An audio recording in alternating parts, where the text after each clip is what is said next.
Hi guys, welcome back to my YouTube channel. आज हम हमारा पार्ट 5 करेंगे फेडरलिज्म का। तो हम स्टार्ट करते हैं।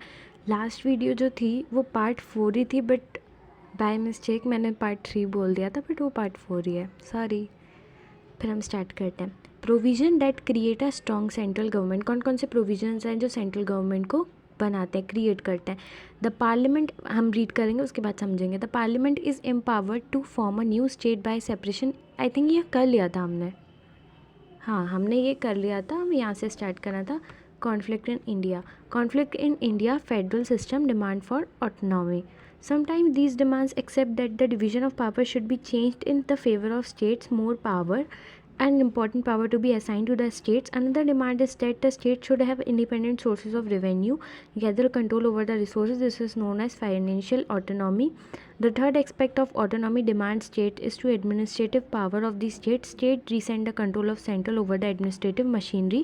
Fourthly, autonomy demand may also be related to culture and linguistic issues. The opposition to the domination of Hindi in Tamil Nadu or demand for advertising the Punjabi language and cultural assistance of this.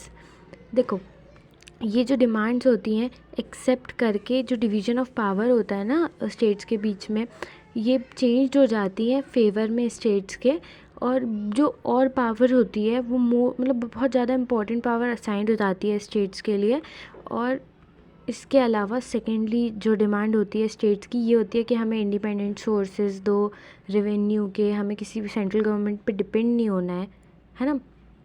States भी बाद में demand करने लगी थी। पहले देखो, पहले सब कुछ सही चल रहा था। कब तक सही चल रहा था? जब तक कांग्रेस स्टेट में भी थी, सेंट्रल में भी थी, तो पीसफुल रिलेशन थे। पर जब अपोजिशन पार्टियां भी आने लगी, तब वो लोग डिमांड करने लगे कि हमें हमारे रिसोर्सेज इंडिपेंडेंटली चाहिए, हमें किसी पे डिपेंड नहीं रहना है। ठीक है, तो उसी को हम फाइनेंशियल ऑटोनॉमी कहते हैं। जो थर्ड एक्सपेक्ट है ऑटोनॉमी का, वो डिमांड करता है एडमिनिस्ट्रेटिव पावर स्टेट्स की। ठीक है, फिर जो फोर्थ है ऑटोनॉमी, फोर्थ हमारा जो है फोर्थ ऑटोनॉमी डिमांड करता है जो कल्चरल और लिंग्विस्टिक इशू से रिलेटेड जितनी भी चीज़ें रहती हैं उसकी डिमांड करता है। ठीक है, फिर हम यहाँ से रोल ऑफ गवर्नमेंट से हम कल कंटिन्यू करेंगे। Thank you. अगर आपको वीडियो अच्छी लाइक करें, सब्सक्राइब माई चैनल।